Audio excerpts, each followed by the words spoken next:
Adiós Adicción, episodio número 16. Con el paso del tiempo, pues obviamente mi padre tuvo un accidente y ese accidente le causó un problema de salud.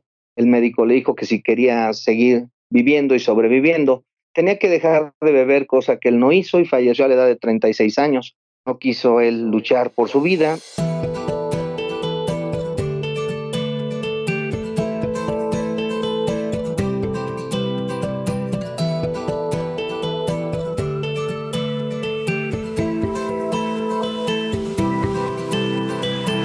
¿Cuántas veces te ha pasado por la cabeza que tienes que ser un buen ejemplo para las personas que te rodean?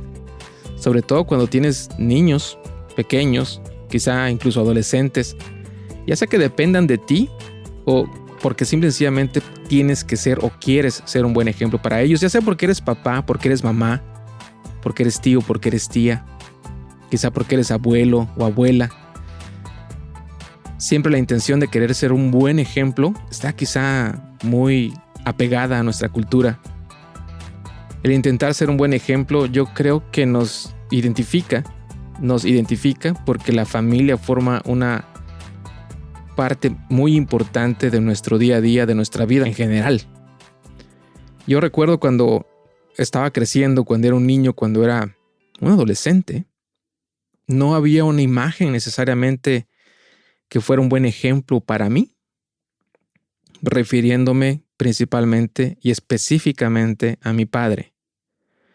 Mi madre, una persona que nos sacó adelante, una persona que tomó la batuta de nuestra familia, una persona que, si bien era un ejemplo para mí, era más bien como una figura a la cual yo le tenía que prestar atención a todo lo que dijera, porque si no me metía en problemas.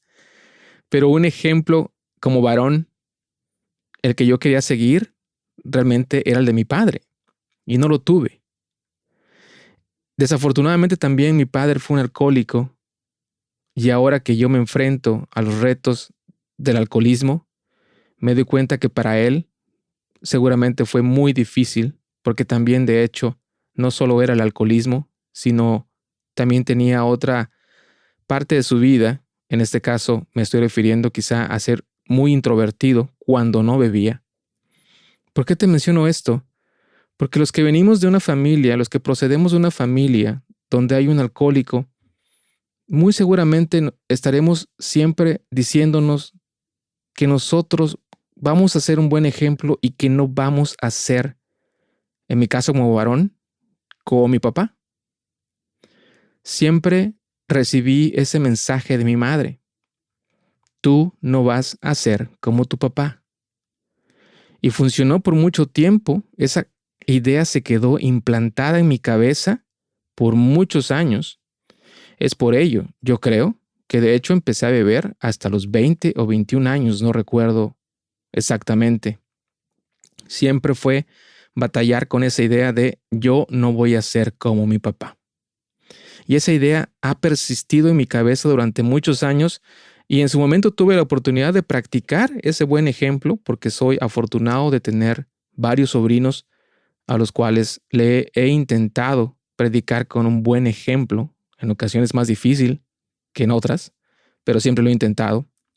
No tengo la fortuna de ser padre, pero en mi cabeza existe eso, esa idea de que cuando eso suceda, si es que sucede, es que voy a ser un buen ejemplo para mi hijo, para mi hija.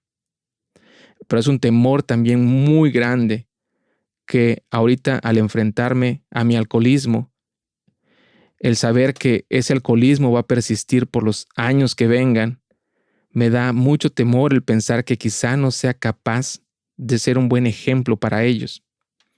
Pero pues bueno, tiempo al tiempo y ya en su momento me enfrentaré a esa situación. Mientras tanto, la idea es que persista en mi cabeza la idea de ser un buen ejemplo para esas personas, para esos niños, para los adolescentes y también, ¿por qué no?, para esas otras personas que confían en mí. Todo eso lo estoy mencionando, sobre todo porque el tema que vamos a escuchar más adelante con la persona que se ha prestado a brindarnos un poco de tiempo, él ha tomado una decisión de dejar de tomar por algo que le pasó, por algo que le ha tocado vivir y que está relacionado a lo que justamente estoy comentando en este momento. Quisiera también aprovechar la oportunidad para platicarte de lo siguiente. Una cosa es que el alcoholismo es bastante común ahora en las familias y que los hijos de los alcohólicos tienen una probabilidad 4 veces mayor que otros niños en convertirse alcohólicos. La mayoría de los hijos de los alcohólicos han experimentado cierta forma de abandono o abuso. Yo ya te he platicado un poco de mi historia, así que si no la has escuchado, regresa al episodio número 9 y ahí encontrarás un poco más de información, cuando menos, de lo que a mí me ha tocado vivir. Un niño en este tipo de familias puede tener una variedad de problemas. ¿Cuáles son estos problemas? Principalmente culpabilidad, ansiedad, vergüenza, incapacidad de establecer amistades, confusión, ira o enojo y depresión. Te quiero contar un poco en qué consiste cada uno de ellos. Culpabilidad pudiera ser porque el niño o la niña puede creer, puede pensar que su existencia es la causa primordial, la cual su padre o su madre abuse de la bebida. Un adolescente o un niño quizá se enfrente a tener ansiedad todos los días porque puede estar constantemente preocupado acerca de la situación en su casa. Puede temer que su papá o su mamá alcohólico o alcohólica se enferme y se lastime. Y puede también temer a las peleas y a la violencia entre sus padres. También un niño se puede enfrentar a la vergüenza. Los padres pueden transmitirle al niño el mensaje de que hay un terrible secreto en el hogar, así que el niño que está avergonzado no invita a sus amigos a la casa y teme pedir ayuda a otros. Ahí me daba vergüenza que amistades, mis amigos de la secundaria, viviendo en Oaxaca todavía, vinieran a la casa porque me daba pena que vieran a mi padre en estado alcohólico, en estado inconveniente. Ahí me daba mucha vergüenza. Yo recuerdo haberle preguntado a alguno de mis amigos qué pensaban y ellos me decían, no, hombre, tu papá es muy divertido, nos hace reír, nos cuenta chistes. Pero la verdad a mí me daba mucha, mucha vergüenza. También un niño que se enfrenta a este tipo de familias o a este tipo de situaciones tiene una incapacidad de establecer amistades, porque el niño ha sido ya decepcionado tantas veces por su padre o por su madre, alcohólicos, que ya no se atreve a confiar en otros. Es muy difícil confiar en las personas cuando ya tantas veces has visto cómo te han lastimado. El niño también puede estar muy enojado, tener mucha rabia contra el padre alcohólico porque él bebe tanto o ella bebe tanto. Y también suele estar enojado también con el padre que no es alcohólico porque no lo protege, porque no le da apoyo, porque no hace nada. Porque incluso posiblemente ayuda a que el otro, si es que no incluso los dos, no se detengan y siempre traigan ese tipo de situación a la casa. Un niño también, algo muy importante, se puede enfrentar a la depresión y eso pasa más y más y más común últimamente. El niño se siente solo e incapaz de poder hacer algo para cambiar la situación. Impotencia. Así que cuando un niño empieza a beber, posiblemente lo vaya a mantener en secreto de sus amigos, de sus maestros, de sus parientes, de incluso otros adultos. Pero tarde o temprano ellos se van a dar cuenta porque llegará un momento donde todo se salga de control y ya no haya manera de ocultarlo. El niño probablemente empiece a faltar a la escuela, empieza a reprobar exámenes, se va a aislar, no va a tener amigos, se va a retraer. Quizá la adicción la lleve a delinquir, a robarle, empezando con la propia familia, para posteriormente quizá envolverse en otro tipo de conductas. Va a empezar probablemente ese niño que ya se enfrentó a la depresión, a la ira, a la confusión, a la vergüenza, es muy probable que se ponga bastante agresivo también. Es muy posible que también ese niño empiece a abusar de las bebidas alcohólicas o de cualquier otra droga. La depresión va a llegar a su vida y posiblemente lo vayan a llevar a incluso a tener pensamientos o comportamientos suicidas. Algunos hijos de alcohólicos tratan de actuar como responsables entre sus amigos. Tratan de hacerle frente al alcoholismo convirtiéndose en personas controladas, que tienen mucho éxito en la escuela, pero que viven emocionalmente aislados de otros niños y maestros. Sus problemas emocionales no son aparentes hasta que se convierten en adultos. No importa si los padres de estos niños están en un tratamiento para el alcoholismo o no. Estos niños y adolescentes pueden beneficiarse de programas educativos y de grupos de ayuda mutua organizados en diversas instituciones como Alcohólicos Anónimos, como los Centros de Integración Juvenil y quizá muchas otras organizaciones que están listas para ayudar. Los psiquiatras de niños y adolescentes ayudan también a estos niños con sus problemas personales y también los ayudan a entender que no son responsables de los problemas de sus padres. El psiquiatra de niños y adolescentes trabaja a menudo con toda la familia, como ya nos los mencionó el Dr. Sánchez Huesca en el episodio número 1, particularmente cuando el padre alcohólico ha dejado de tomar, para así desarrollar formas saludables de relacionarse entre los miembros de la familia. En muchas ocasiones yo llegué a desear que mi padre se detuviera, que pudiera hablar conmigo, poder tener una conversación con alguien que me entendiera. Pero el único momento en el cual él podía compartir, exteriorizar emociones, ideas, era cuando él estaba alcoholizado. Y había una pequeña ventana nada más. No era que él pudiera hacerlo todo el tiempo. Era nada más un poco antes de la inconsciencia. Vamos a pasar a la entrevista que tenemos el día de hoy con Juan Manuel. Él lleva ya en este momento 3 años de mantenerse sobrio. Si quieres saber cómo es que él lo ha conseguido, quédate y escucha la siguiente entrevista. ¿Qué tal, Juan Manuel? Buenas noches, ¿cómo estás? Hola, ¿qué tal? Muy buenas noches. La verdad, muy contento aquí con toda la disposición de poder compartir mis experiencias, mi enfermedad con todo tu auditorio. Bien, muchas gracias, Juan Manuel, por darme también la oportunidad de traerle esto a las personas que seguramente estarán buscando respuestas y ojalá y este ejercicio les sirva justamente para ello. Pero Juan Manuel, sin pasar más ahorita, ya seguramente tendremos tiempo de conocerte un poquito más, pero platícanos un poco más de ti, como ya es tradición en este podcast. Dinos dónde vives, cuántos años tienes, a qué te dedicas, un poquito más para tener un escenario de con quién estaremos hablando el día de hoy. Claro que sí, con mucho gusto les comparto que yo vivo en el Estado de México, en el municipio de Atizapán. Tengo 51 años, estoy casado desde hace 32 años, me casé muy joven. Tengo 2 hijos, una hija que vive en Cancún y un hijo que vive en casa. Él estudia. Y bueno, me dedico a las ventas desde hace 30 años. Me dedico a comercializar partes de bicicletas y la verdad es que es algo que me gusta mucho, me apasiona mi trabajo, ¿verdad? Y obviamente, bueno, pues hoy en día me gusta hacer deporte, me gusta el ciclismo de montaña, me gusta un poco correr.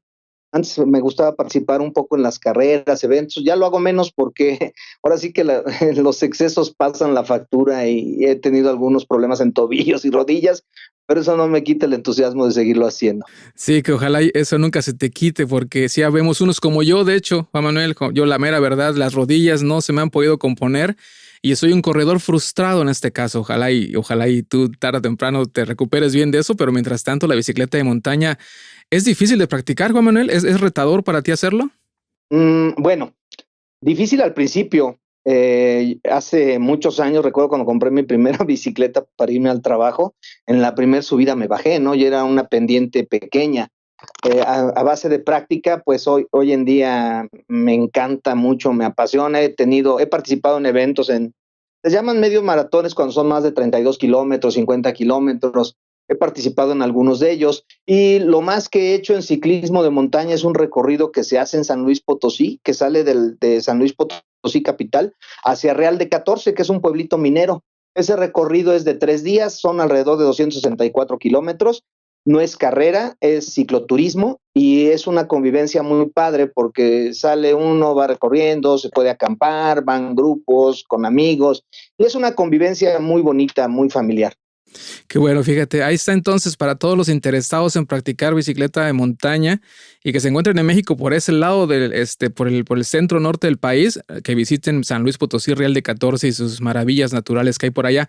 Comentabas ahorita, Juan Manuel, que pues bueno, que la adicción te ha pasado factura o te pasó factura o te está pasando factura. ¿De qué adicción estamos hablando y cuánto tiempo tienes de ya no pues ejercerla, digamos? Y se vale preguntar eso, Juan Manuel. Claro que sí, yo creo que las preguntas son abiertas, ¿no? Porque a final de cuentas aquí venimos, como decimos al grupo, en el grupo donde asisto, venimos a abrirnos en canal para podernos liberar de todas esas emociones que nos vienen causando daños y que en ocasiones se quedan ahí guardadas y de una u otra manera sigue uno tratando de sacarlas, ¿verdad? Pero bueno, tengo 51 años, como les decía, y bebiendo alrededor de 35 años, de manera, pues empieza uno poco a poco, ¿verdad? Y sin querer, el alcohol se va haciendo tu mejor amigo y se va uno metiendo y adentrando en ese feo vicio y en las entrañas del alcoholismo. Cuando se da uno cuenta está uno atrapado, ¿verdad? Pero tengo 3 años, precisamente, fíjate que el día de ayer, 16, cumplí 3 años ya de sobriedad. O sea, en realidad fue algo que estoy completamente agradecido con Dios y por haberme permitido esa oportunidad de volver a vivir, de volver a nacer. Y tengo 3 años prácticamente, soy un bebé porque acabo de nacer. Tengo 3 años que dejé de beber. Ya nos platicará seguramente de eso. En este caso, qué bueno, digo, 3 años. Muchas personas que lo hemos intentado, un día en ocasiones es un reto, un mes, una semana, pero yo creo que está personas como tú que nos ponen el ejemplo, que haciendo las cosas quizá de la manera correcta podamos llegar a eso, que incluso a más. Lo interesante va a ser el conocer cómo fue que tú lo hiciste, pero mientras tanto, ¿cómo te diste cuenta? Son ya muchos años de beber, Juan Manuel, 3 años de sobriedad. ¿Cuándo te diste cuenta o cómo te diste cuenta que tenías un problema? Bueno, en realidad creo que desde siempre me daba cuenta que tenía un problema. Desde que recuerdo cuando tenía 17, 18, 20 años, me casé muy joven, como te decía. En mi vida de matrimonio, pues fue una situación muy complicada y difícil para mi esposa, porque bueno, yo creo que no hay nada más tormentoso para una mujer que tener un alcohólico a su lado. Entonces me daba yo cuenta y hice muchas veces el intento de querer dejar de beber. Hacía miles de cosas, ¿no? Yo quería a ver si existía una pócima mágica para poder dejarlo así de la noche a la mañana, ¿no? Pero ya cuando les empiece a platicar un poco sobre eso, vamos a ver por qué no es tan fácil. Pero bueno, en realidad, yo creo que pues me di cuenta toda la vida hasta que pasó algo, les comentaré más adelante en mi vida, que me abrió los ojos. Y que en realidad eso que me pasó me permitió darme cuenta del grave problema que estaba yo teniendo, no nada más conmigo, sino con mi familia, con mis hijos, y ahí fue donde dije, algo tiene que pasar, algo. Yo volteaba al cielo y yo imploraba y le decía, Señor, ayúdame. Y ¿sabes una cosa? Fíjate que llegué a sentir su presencia de Dios en mi corazón, que Él me escuchaba, pero yo no encontraba la puerta, no encontraba la salida, y entre más quería yo alejarme del vicio, más me adentraba, ¿eh? O sea, yo llegué a encerrarme en un hotel y a esconderme en un closet bebiendo, aislándome del mundo, ¿verdad? Yo quería nada más vivir, no sé, estaba yo con tantas preocupaciones y situaciones en mi cabeza que más adelante les platicaré qué fue lo que sucedió, porque me di cuenta de todos los problemas que tenía, que eran problemas emocionales. Antes que pasemos a eso, entonces, Juan Manuel, déjame preguntarte ya, antes de, insisto, darte pie ya a que nos cuentes todo lo que ha pasado. Yo he mencionado, y ahorita que mencionaste a la familia, el daño que les hacemos a la familia, ya he platicado en este podcast con relación a pues, que los familiares también sufren, obviamente, y luego no nos damos cuenta, estamos nosotros empecinados y vivimos en nuestro propio mundo. Pero también ha habido la oportunidad de platicar con personas que han mencionado que lo traen también dentro de su propia familia, que ellos, el propio seno familiar como que fomentó o no puso límite en ningún momento al hecho de estar desarrollando algún tipo de adicción. Yo he mencionado abiertamente que mi padre fue alcohólico, que mi padre de hecho cometió suicidio a raíz de su alcoholismo, bueno, cuando menos es lo que nosotros así lo consideramos. Eh, y pues el estar envuelto en una situación de ese tipo, de una familia que sufrió de alcoholismo o de las consecuencias por el alcoholismo de mi padre, en su momento pudiera haberse pensado que eso me iba a detener, pero eso no me detuvo de desarrollar también, digamos, la enfermedad o el simple hecho de ser un alcohólico. En tu caso, Juan Manuel, solo por curiosidad en este caso y compartirle a las personas que nos escuchan en este momento, ¿en tu casa fue algo similar cuando tú crecías, cuando eras tú pequeño? ¿Hubo algo que pasó en la familia? ¿Cómo era tu interacción en la familia? ¿O tuviste un padre que a lo mejor tuvo el mismo problema, etcétera? ¿O alguien en tu familia? ¿Se puede decir que lo heredaste o cómo estuvo ese asunto? Totalmente, totalmente, o sea, completamente de acuerdo con tu comentario. En realidad se hereda porque se heredan los patrones de vida y los hábitos de la familia.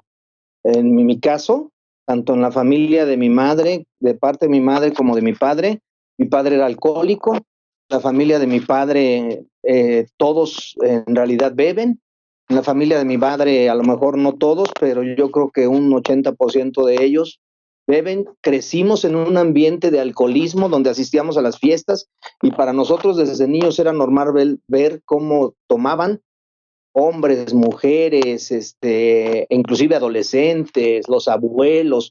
Mi abuela paterna, que falleció a la edad de 84 años, recuerdo que todas las noches ella, para poder dormir, se tomaba una cerveza y en la mañana se despertaba y antes de cualquier cosa se tomaba otra cerveza. Entonces, efectivamente, fue heredado, se heredaron patrones de vida, se heredaron todos esos eslabones que vienen de generaciones. Y en mi caso, efectivamente, así fue. Mi padre fue alcohólico, lamentablemente falleció él a la edad de 36 años y falleció nada más y nada menos que de cirrosis. Él tuvo un accidente, él era chofer, tuvo un accidente en carretera, tuvo estallamiento de vísceras, la libró y el doctor le dijo que si quería seguir viviendo, pues tenía que dejar de beber, cosa que él no hizo. Y la verdad es que lo entiendo, no lo critico ni lo juzgo porque es una enfermedad bastante dañina. Tal vez en mi caso olvidé, mencionar que mi problema es el alcoholismo, ¿sí? El alcoholismo, soy un alcohólico depresivo.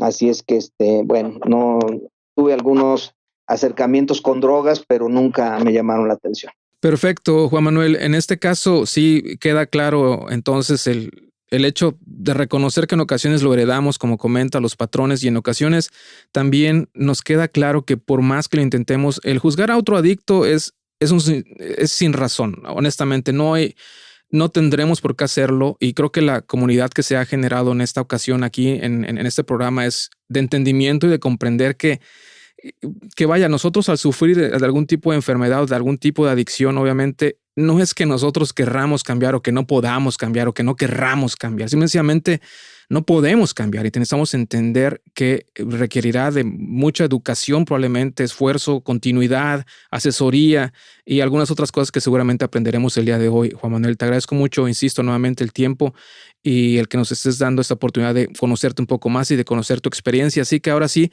te dejo que nos platiques, que nos cuentes cuál fue tu experiencia, cómo fue tu experiencia y por favor coméntanos cómo poder hacerla en su momento, te lo preguntaría también, para poder sobrellevar y este tipo de adicción y poder llegar a 3 años de sobriedad. Pero bueno, te dejo aquí, por favor, cuéntanos de tu experiencia, Juan Manuel. Muy bien, muchas gracias. Buenas noches a todos, mi nombre es Juan Manuel, soy alcohólico depresivo en recuperación. Antes de comenzar, quisiera leerles el enunciado de Alcohólicos Anónimos, porque en realidad Alcohólicos Anónimos es una comunidad que no tiene fines de lucro. Y el enunciado dice: Alcohólicos Anónimos es una agrupación de hombres y mujeres que comparten su mutua experiencia y fortaleza y esperanza para resolver sus problemas en común y ayudar a otros a recuperarse del alcoholismo. El único requisito para ser miembro de Alcohólicos Anónimos es el deseo de querer dejar de beber. Para ser miembro de Alcohólicos Anónimos no se pagan honorarios ni cuotas Nos mantenemos con nuestras propias contribuciones. Alcohólicos Anónimos no está afiliada a ninguna secta, religión, partido político, organización o institución alguna. No desea intervenir en controversias, no respalda ni se opone a ninguna causa. Nuestro objetivo primordial es mantenernos sobrios y ayudar a otros alcohólicos a alcanzar ese estado de sobriedad. También quisiera compartir con ustedes lo que es el testamento del alcohólico. Y el testamento del alcohólico dice: dejo a la sociedad un carácter detestable, un ejemplo funesto y una memoria odiosa. Dejo a los autores de mis días un dolor que no sé cómo podrá soportar en su vejez. Dejo a mis hermanos toda la vergüenza y el sentimiento que les causé con mi manera de beber y de vivir. Dejo a mi esposa un corazón quebrantado, una vida de dolores y de miseria.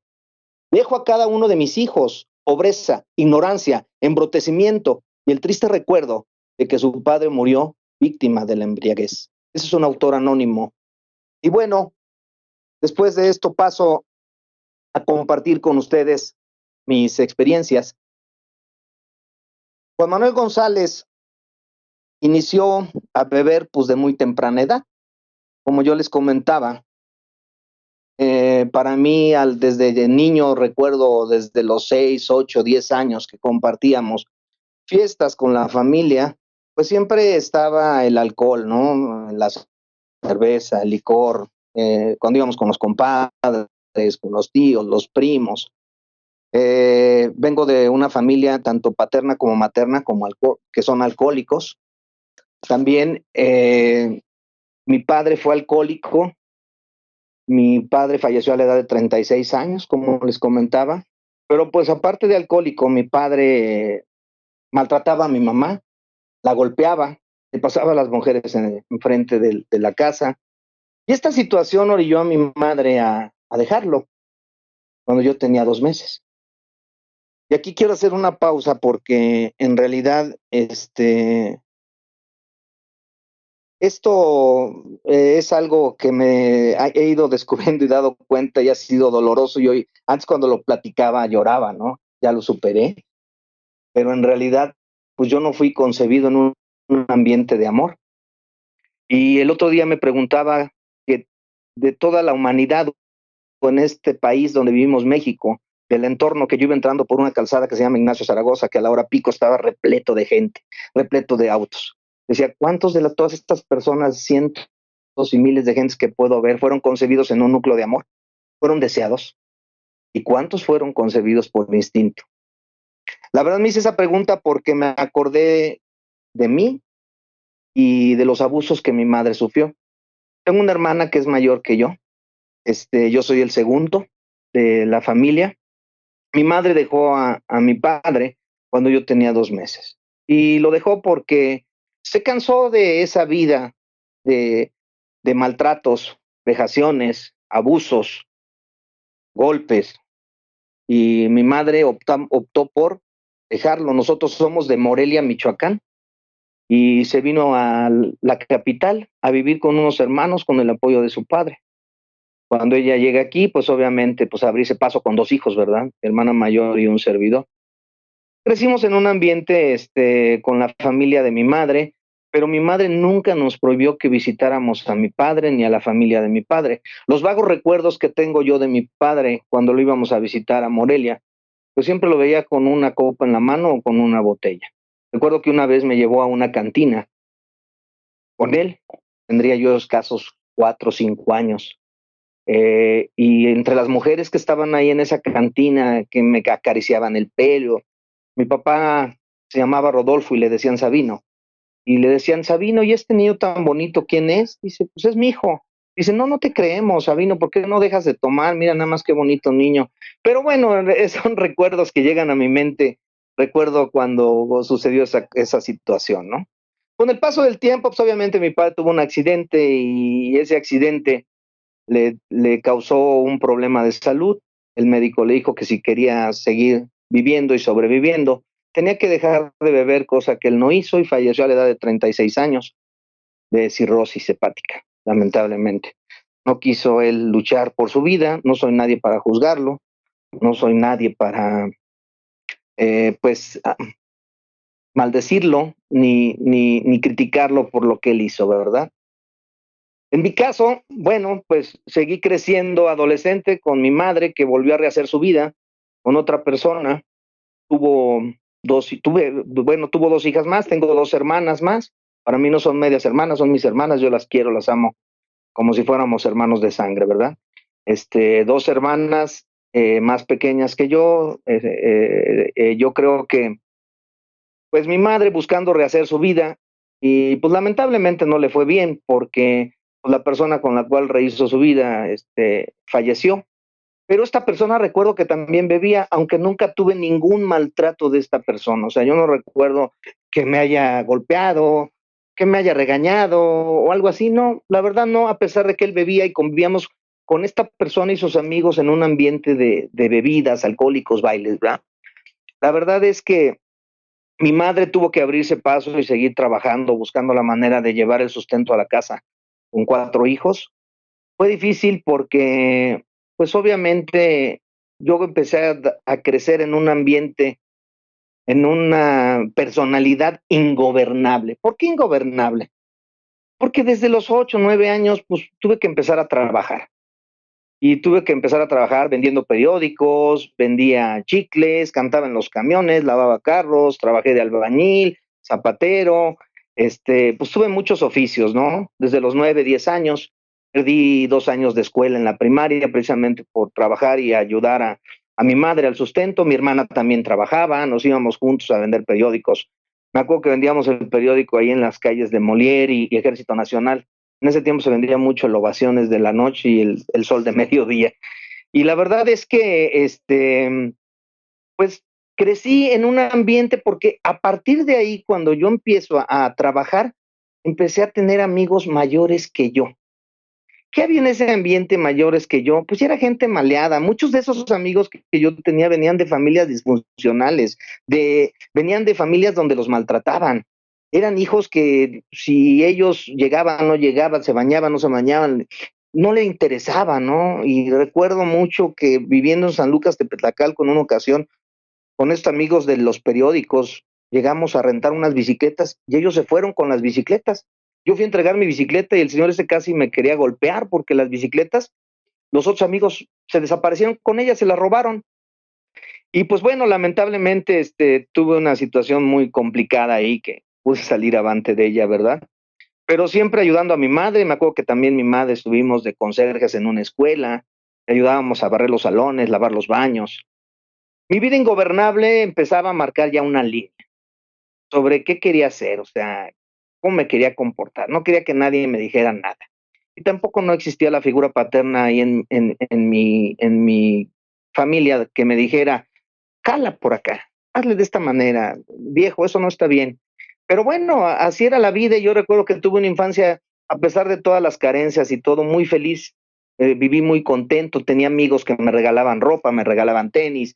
Bueno, tenía amigos que me llevaban hasta de vacaciones, ¿no? Recuerdo mucho esos amigos, pero aquí viene la situación con la bebida. ¿Por qué? Porque a la edad de 12 años tuve mi primera borrachera con unas personas mayores que yo. Uno se llamaba Jorge y el otro se llamaba Rafael. Eran vecinos de la colonia donde vivíamos. Y ellos empezamos a beber creo que era licor de caña, algo así. Y me acuerdo que con 2 vasitos que me dieron me puse muy mareado. Estábamos en la esquina de la casa, mi madre salió a buscarme y cuando ellos se dan cuenta que mi madre va a buscarme, yo me levanto y me voy a caer, me cargaron y pues nos fuimos a esconder un lote baldío, ¿no? Queriendo esperar a que se me pasara la borrachera. Pasaron unas horas, me fui a mi casa. Me acuerdo que al otro día desperté con una sed terrible, ¿no? Y me pegué a la llave, y mi mamá se dio cuenta, ¿no? Se dio cuenta de esa situación. Pero, pues ahora sí que la semilla se empezaba a sembrar. Y cuando ya se tiene la semilla, pues lo único que hay que empezarla es a cuidarla y a cultivarla y a regarla, ¿no? A la edad de 13 años empecé a juntarme con amigos también mayores que yo. Empecé a fumar para poder ser aceptado con esos amigos mayores que yo, que eran de una pandilla de ahí de la colonia donde yo vivía. pues tenía yo que fumar, tenía que echarme una cerveza, como yo era el más pequeño, pues me agarraban para ir a comprar las cosas, llévale cigarros, y empecé a convivir con ellos y ahí tuve mi primera experiencia con la marihuana, precisamente con ellos. Afortunadamente, la marihuana no me llamó la atención, la probé, me sentí muy mal, llegué a mi casa y sentía que me iba a vomitar.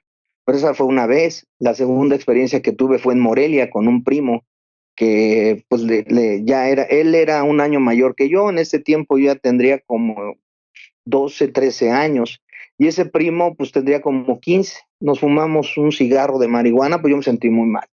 Salí de la casa de mi primo y llegué a casa de mi tío. Me vio, desde que me vio, me dije, tú vienes mal. Me acosté, yo sentía que todo me daba vueltas y fueron experiencias feas, ¿no? Pero no ahí acabaron mis experiencias con otro tipo de sustancias.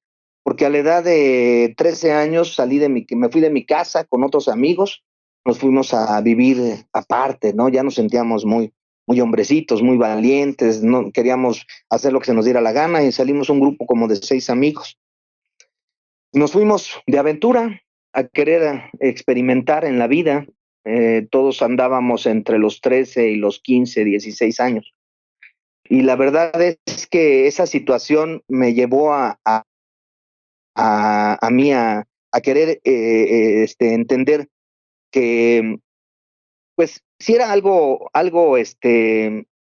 complicado, pero ahí tuve la experiencia en ese viaje de probar sustancias como el tiner y como el cemento.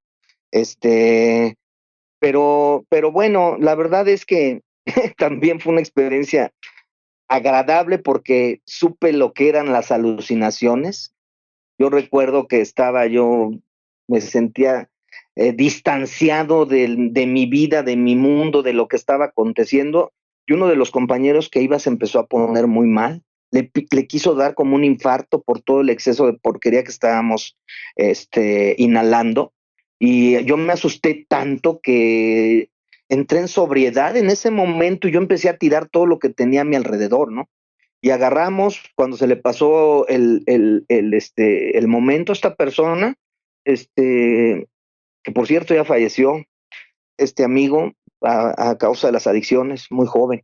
Empezamos a levantar todo y yo les dije, ¿saben qué? Vámonos, o sea, esto no es de nosotros. Pues a regañadientes nos optamos y aceptamos salir de ese lugar donde estábamos. Pero pues el daño ya estaba hecho. Me acuerdo cuando llegué a casa, pues mi madre me aceptó, me recibió, pero no paraba todo ahí. Con esos mismos amigos, yo entré a trabajar a una fábrica de muebles y en esa fábrica de muebles, a la edad de 14 años, trabajábamos con el cemento, pegábamos formaica. Entonces, mis amigos me iban y me buscaban y me pedían que les regalaran una latita y ahí estaba yo regalándoles. Y un día volví a tener una experiencia con el cemento una vez más. Recuerdo esa vez que estábamos en un lote baldío inhalando, me levanté, me fui de ahí, yo veía el cielo, yo vi un cielo, era de noche, pero lo vi tan bonito y tan hermoso y me puse a pensar que yo no quería eso para mí. En ese momento se me vino a la mente, dije, yo no quiero ser como ellos. Llegué a mi casa y mi madre recuerdo que se dio cuenta cómo venía. Me acosté en el sillón, no me dijo nada. Al otro día me desperté, quiso hablar conmigo, pero pues ya no escuchaba. Yo ya estaba viviendo mi vida, haciendo lo que se me diera mi gana. Y pues no contento con eso, pues empecé a encontrarle salida a mis emociones por la parte de la bebida. Así es que a la edad de 15 años empecé a tomar la cerveza con los amigos, a fumar, a los 16 igual, 17. A los 17 ya fue más intenso porque ya no era la cerveza, ya era el licor, ya eran parrandas. A los 17, 18 años, parrandas de viernes, sábado, domingo. Yo era muy amiguero, conocía mucha gente, yo tenía fiestas los viernes, los sábados y los domingos. En ocasiones no llegaba a mi casa. Cuando llegaba, recuerdo una vez que llegué a mi casa como un domingo a mediodía, pues yo creo que iba todavía en estado inconveniente. Cuando mi madre me vio llegar, se fue caminando tras de mí, entré a la casa y me dijo que sentía mucha pena por mí, que en el momento que me vio venir, que ella dijo, me recordaste a tu padre. Yo en ese momento, no le di la importancia del comentario que ella me hizo, ¿verdad?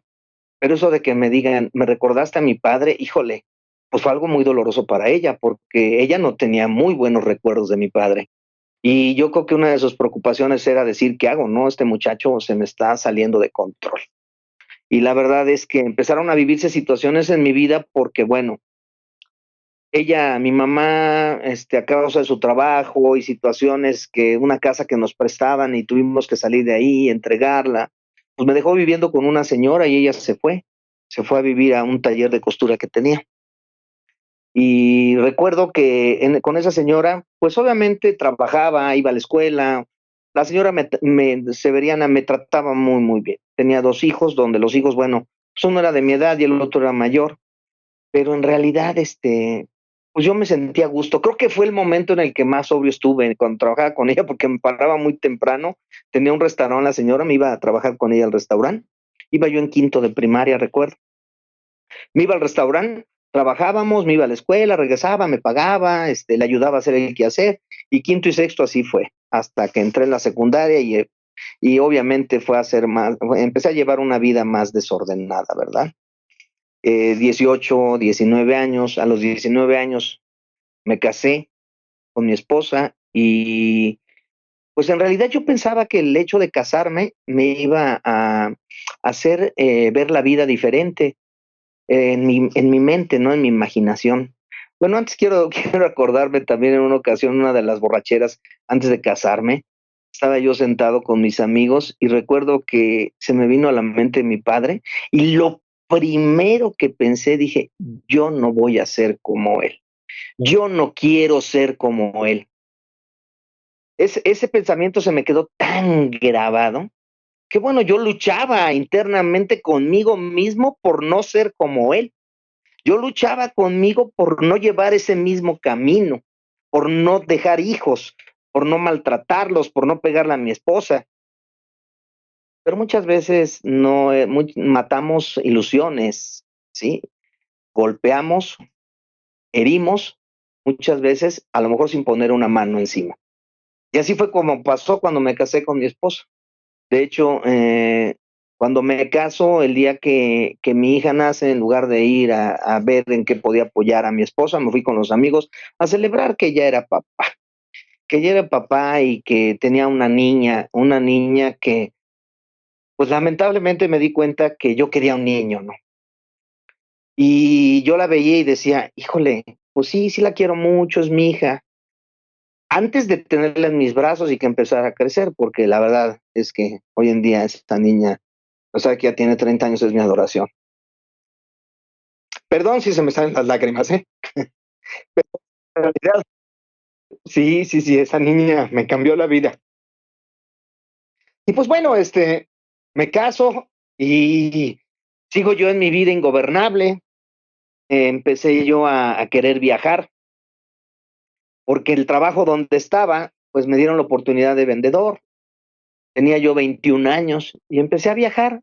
La verdad es que sí era en esa edad responsable cuando viajaba, en el sentido de que, bueno, pues no bebía, ¿verdad? Pero empecé a tener los amigos, mismos clientes que bebían, y pues ya empezaba uno a detectar quién le gustaba echarse la copita el viernes, el sábado. Y sin querer, pues lo hace uno para socializar. Lo hacía yo para estar en el ambiente de ellos, para hacer negocios, para ese trato, para llevarse bien, para tener amigos. Regresaba de mis viajes a la edad de 22, 23 años, que me aventaba alrededor de 20, 25 días. Y la semana que estaba aquí, que iba a oficina, el fin de semana, a beber. Y así fue mi vida de los primeros años de casado. La verdad es que, pues yo creo que mi esposa, para ella fue algo doloroso el tener que aceptar que vivía con un alcohólico. Recuerdo que en una ocasión, una plática que nosotros nos dejamos cuando mi hija tenía como año y meses, iba a cumplir 2 años, nos dejamos como por 2 o 3 meses. pues obviamente en mi caso yo me voy con el pretexto de que no me comprenden, no me quieren, yo merezco otra cosa, la verdad. Y bueno, mi esposa pues fue un alivio, había discusiones, nos empezábamos a faltar el respeto y optamos por darnos un tiempo e irnos y separarnos, ¿verdad? Cuando nos dimos la oportunidad de regresar, recuerdo que platiqué con mi suegro. La verdad es que mi suegro, una finísima persona, porque él, a pesar de conocer mi enfermedad, de saber cómo actuaba y lo que hacía, nunca se metió. Siempre se mantenía al margen. Y cuando podía me daba un consejo. Consejo que yo no aceptaba, ¿verdad? Porque cuando uno tiene una pinche vida ingobernable, lo que menos quiere es escuchar los consejos de las personas. Pero bueno, recuerdo que en una ocasión le dije que sí, que yo reconocía que tenía un problema, que era alcohólico, pero que yo iba a salir de ese alcoholismo. Yo le prometo que voy a salir de esta enfermedad y va a ver, voy a luchar y lo voy a conseguir y lo voy a hacer. Salí muy decidido, la verdad, porque en esa ocasión que hablé con él y que le comenté eso, pues yo había tenido un accidente. Con unos amigos íbamos para Acapulco y nos embarramos en la parte trasera de un tráiler. El coche era mío, pero la persona que venía manejando pues era un amigo y venía otro amigo atrás. Y nos impactamos y salimos de la carretera. Veníamos en estado de ebriedad. La libramos, el coche pérdida total. A mí no me pasó nada, se me fisuraron unos dientes, tenía dolores en las costillas, y obviamente unas cortadas en la cabeza. Un amigo, el que venía manejando, se le incrustó el parabrisas y le tuvieron que hacer una operación, una fisura muy grande en el cráneo, le reconstruyeron la nariz, y el que venía atrás, pues, un golpe muy fuerte en el brazo, le tuvieron que poner una placa con 9 tornillos. Esa fue mi primera llamada de advertencia, que sí tomé, dejé de tomar alrededor de 18 meses, donde yo me sentía ya muy seguro. Recuerdo que escribí una carta estando en el hospital dirigida a mi esposa, que Dios, recuerdo muy bien lo que le puse. El día de hoy Dios me dio la oportunidad de vivir otra vez, voy a intentar salir, voy a luchar, voy a dejar la bebida, voy a ser un hombre diferente, yo quiero que estemos juntos. Porque sabes que me fui a Acapulco, mi hija estaba hirviendo en temperatura. Y cuando fui a la casa, que fui, me asomé porque creo que iba por ropa, algo así. Mi esposa estaba muy enojada. No te regreso. Y agarré el coche y me fui, y me valió gorro que mi hija estuviera enferma. Me fui con los amigos. No llegamos a nuestro destino. Primera llamada de atención, se me quedaron muchos problemas con esa situación, porque el coche pérdida total, llegó Ministerio Público, bueno, se perdió el carro, no me lo pagaron, la libramos, afortunadamente encontramos los tickets para que nos pudieran operar o atender en un hospital particular, pero fue la primera llamada. Fíjate, Juan Manuel, que voy a aprovechar para comentarles algo, para comentar a esa persona que nos escucha y para comentarte a ti también. De hecho, no lo he dicho abiertamente aquí. Es una experiencia que acabas de contar que me remontó a algo que me pasó también muy similar para quienes vivan bueno, yo estaba viviendo en la Ciudad de México por muchos años y también con un grupo de otros 2 amigos nos fuimos. Yo no venía manejando, no era mi coche, venía manejando el que era dueño del coche y nos fuimos. La idea era ir, creo que no sé si a Cuautla o irnos no, no creo que nuestra intención no era Acapulco en ese entonces, pero agarramos la carretera libre a Cuernavaca y no llegamos ni a Cuernavaca. Para quienes conozcan esa zona o para quienes no la conozcan, pues es una zona, hasta donde yo recuerdo también ahorita, pues que ciertas curvas, que una carretera que era estatal anteriormente o es estatal todavía, no es la autopista, pues, o sea, tienes limitaciones y el coche se volteó, quedamos volteados ahí, el amigo venía manejando, platicando con bebidas alcohólicas ahí adentro, yo venía en el asiento del copiloto. Afortunadamente no venía, porque el coche se volteó y atravesó hacia el otro lado del lado del que venían los otros coches. Afortunadamente ningún coche venía. Ya estamos hablando de que eran las 12 de la noche, una de la madrugada, cosa por el estilo cuando pasó. Afortunadamente no venía ningún otro coche en contrasentido porque si nos hubiéramos topado de frente, la verdad, con el coche volteado. Quisiera yo mientras tú nos platicabas, estaba yo intentando remontarme a ese momento de qué cruzó por mi mente. Y más allá de estar llorando como un bebé, porque de la impresión, yo me acuerdo, le marqué a mi hermana, yo tenía en ese entonces alrededor de probablemente entre los 25 y los 28 años, pero siempre he estado muy unido con mi hermana. Creo que lo primero que hice fue le marqué a ella, le estaba yo llorando, platicándole dónde estaba, cómo estaba, etcétera. Ella se ofreció a irme a recoger en ese entonces, viviendo en Querétaro, era atravesar Querétaro, Ciudad de México. De verdad, le dije, mira, sabes que no, vamos a resolver el asunto. Dos cosas pasaron ahí. Una es con uno de los amigos que íbamos, cómo es la inconsciencia, en lugar de hacer grupo con la persona que nos acabamos de accidentar, que era el dueño del coche. Este otro amigo y yo agarramos un camión y nos regresamos a la Ciudad de México. Dejamos solo a la persona, que sin estado inconveniente o no, eso es otra cosa, ¿no? Pero no nos quedamos con él. No nos quedamos y no supimos en su momento. Dejamos pasar, de hecho, muchos años antes de volverle, de hecho, a hablar. Entre yo creo que la pena que posteriormente nos dio, el remordimiento, quizá, o la culpa, nos persiguió por muchos años hasta que los dos, de hecho, decidimos buscarlo nuevamente a él. Lo que sí recuerdo, Juan Manuel, en esa ocasión es que ese mismo día que regresamos, ese día en la noche, ya estábamos en otra fiesta. Ya no manejamos probablemente, pero ya ese mismo día que habíamos regresado, nos había pasado una noche anterior el asunto, regresamos a Ciudad de México, descansamos un rato y en la noche ya estábamos en otra fiesta. Pero son historias que muchas personas vivimos. Esa fue también en mi caso la primera ocasión probablemente de un accidente relativamente serio, o serio, un coche volteado no es menor cosa, pero quisiéramos pensar que a esas cosas nos van a hacer cambiar. Dijeras tú, es la primera llamada y en ocasiones es la única. Hay gente que nada más tiene una, para bien o para mal. En eso o cambian, o hay unos que ya no tienen una segunda oportunidad porque no la libraron. Afortunadamente tú la libraste, afortunadamente yo en ese momento la he librado. Y en su momento quizá platique las otras que he pasado. Me interesa preguntarte, Juan Manuel, dices que dejaste de tomar en ese entonces 18 meses. ¿Cómo te sentiste esos 18 meses y qué te hizo volver a tomar entonces cuando a lo mejor, no sé si la vida te había cambiado para bien o para mal? Me sentí muy bien porque, bueno, obviamente traía un sentimiento de culpa muy cabrón por todo lo que me había pasado y lo que tú dices, efectivamente toda la bronca se me quedó a mí porque de los dos amigos, aunque íbamos todos en bola y el coche era mío, iba manejando el otro amigo, se me quedó toda la bronca a mí, digo, ninguno de ellos me echó la mano ni nada, yo tuve que ir a arreglar todo allá. Pero la verdad, creo que la inconsciencia, como dices, de ellos y de mi parte también en ese momento, pues conforme yo me fui acentuando, haciendo mi vida, empezamos pues tuve que llegar, pedir perdón a mi esposa, una vez más pedirle una oportunidad, de decirle que las cosas iban a cambiar. Y la verdad es que fueron 18 meses donde me sentí muy bien. ¿Qué me hizo volver a beber? Pues una tontería, porque me fui a vivir a San Luis Potosí. Yo trabajé muchos años allá, pero me fui a vivir allá. Mi esposa estaba en México, yo estaba en San Luis. Y después de 18 meses había un equipo de fútbol en la empresa donde trabajábamos. Y tú sabes que cuando se hace el deporte, se practica el deporte, pues siempre hay que festejar la derrota, la victoria, ¿no? Y en esa ocasión recuerdo que hubo un partido, hacía mucho sol, y una persona me ofreció una cerveza. Le dije, no, gracias. Y me volvieron a decir, ¿quieres una cerveza? Y dije, bueno, sí. Dentro de mí yo pensaba, no pasa nada, pues ya 18 meses, yo esto ya lo controlo. O sea, me voy a tomar una.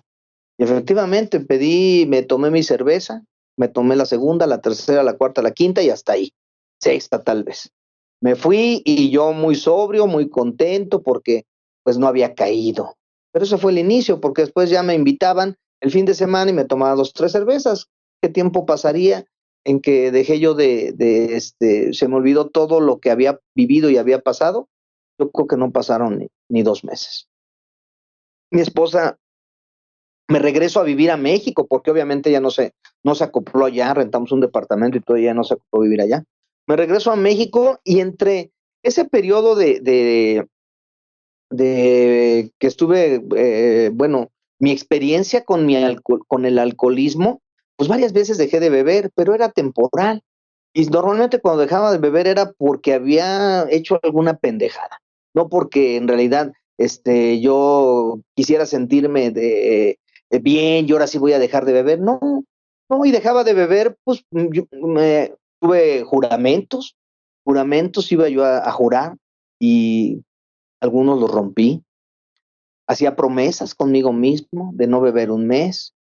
Le hacía promesas a mi madre, a mi esposa, que ahora sí. Y la verdad es que esas promesas muy pocas se cumplieron. Lo digo con mucha vergüenza, porque creo que la palabra de una persona debe de valer mucho. Y esa palabra y jurar ante Dios y no cumplirle, pues no está bien. Digo, en realidad yo no creo en maldiciones y Dios no nos castiga, pero no está bien porque nos castigamos nosotros mismos, ¿no? Nosotros mismos somos los que pagamos las consecuencias de nuestros actos. Y a final de cuentas, pues en ese periodo tuve tiempos de abstinencia, pero yo creo que lo más que pude dejar de beber fue después del accidente, de 18 meses, y de ahí eran periodos de 6 meses, 1 año, 3 meses, 9 meses, 15 días, y la verdad es que la bebida cada vez se hacía más común.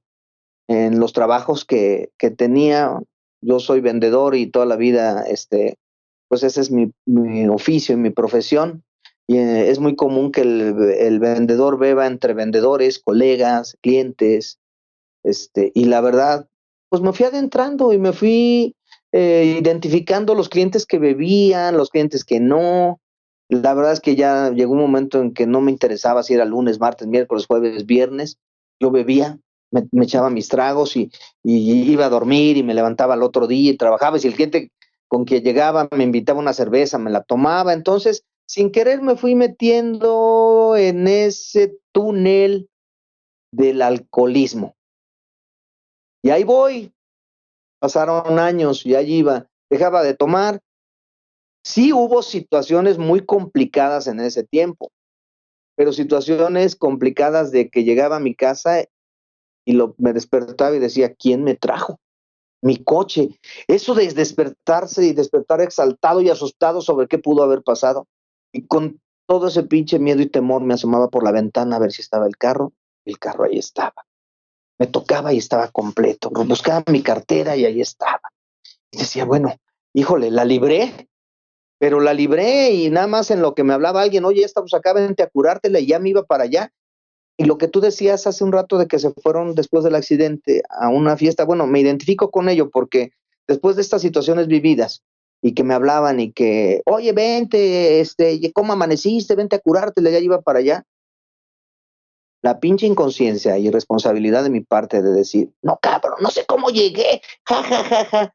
Qué manera de burlarse de la vida y de mí mismo y de no agradecer haber llegado y estar completo, porque además la situación muchas veces dice uno, bueno, si me voy a un barranco y me mato yo solo, pues no pasa nada, no va a haber problemas en mi casa, mi familia, pero causar un accidente, causarle un accidente a otras personas que van sobrias, eso es algo muy grave. La verdad es que afortunadamente doy gracias a Dios que nunca tuve una situación así. Cuando me doy cuenta de esa situación, empieza el alcohólico es mentiroso y le va buscando la manera para seguir bebiendo, porque, bueno, me di cuenta que había pedos de que ya no sabía cómo llegaba. Ah, bueno, entonces ya no manejo. Pero ponía mi vida en las manos de los amigos que traían carro y que se ponían igual de brutos y borrachos que yo. La verdad es que también era una inconsciencia, ¿no? Cuando alguien me dijo, bueno, tú ya no manejas, tú, está bien que te traigo otra persona, pero la otra persona que te trajo venía peor de borracho que tú. Dices, ay, Dios mío, entonces, pues, ¿qué pasa? Bueno, pues empezamos con los amigos, le uno buscando. Sí, nos vamos de parrandas, nos echamos unas cervezas, una comida, lo que quieran, pero sin carros. Ya allí íbamos sin carros, subiéndonos un taxi. La verdad es que mi vida de alcoholismo fue difícil porque ya llegó un momento en el que yo me iba de viaje y me perdía. Mi esposa me hablaba por teléfono y no le contestaba. No le contestaba, o sea, yo ya veía sus llamadas y nomás entre que andaba yo en la peda o estaba crudo o estaba con el amigo, híjole, era algo que no le contestaba porque me sentía culpable de andar tomando. Y la verdad es que ahora que veo a mis hijos y lo entiendo y lo comprendo, yo creo que todos esos momentos que ella vivía, ¿no? Esas angustias que ella tenía de no saber si estaba bien, si estaba mal, O sea, ya yo con ella me decía, no, mira, yo lo que quería era que me contestaras y saber que estabas vivo, ¿no? Bueno, llegué a tener esta situación de que me marcaba y agarraba el teléfono y le decía, estoy vivo, y colgaba. Y con los cuates que estaba, ja, ja, ja, ja, ja, ja, como si fuera mucha gracia, ¿no? La verdad es que todo esto lo platico y lo platico con mucha pena, ¿eh? Me siento avergonzado. Sé que van a escuchar este podcast personas que me conocen y que no saben el tipo de persona que soy, pero a mí no me preocupa, no me interesa que sepan qué tipo de persona soy, porque soy una persona que acepta que tiene un problema. Soy una persona que quiere salir adelante. Soy una persona que no quiero, no me da pena que me señalen y digan, mira, ahí va el borracho, ese cuate era alcohólico, qué bueno que era. La verdad es que no experimenta uno muchas veces en cabeza ajena, como dicen, ¿verdad? Porque tantas situaciones vividas, yo tuve amigos que chocaron, estuvieron al borde de la muerte por haber manejado en estado de ebriedad. Esta situación, obviamente, periodos de dejar de beber, ponerme borracho. Lo último que recuerdo ya en una situación de emociones encontradas en mi vida, porque yo había aceptado dejar un trabajo después de 13 años. Y yo creo que tuve esa situación emocional sin querer me causó conflictos en mí. ¿Por qué?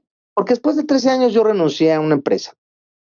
Y en mi manera de ver las cosas en un principio yo sentía como que ese, tenía ese sentimiento de que no me reconocieron el esfuerzo y pues yo soy buena persona y entre que bueno pues se pierde esa seguridad económica, los conflictos con la mujer y que ahora qué vamos a hacer y los gastos.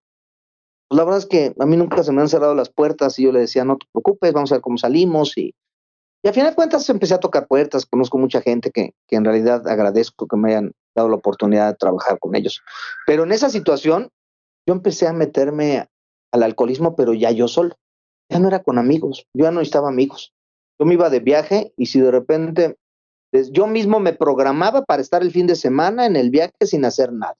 Entonces era beber viernes, sábado y domingo. Mis últimas borracheras, yo recuerdo una de ellas que me encerré en el hotel, en un closet, con la botella llorando, llorando. ¿De qué lloraba? ¿De qué me lamentaba? Pues de todas esas pinches situaciones vividas y que tenía que me estaban afectando, pero desde que era niño. Yo te voy a llegar a eso.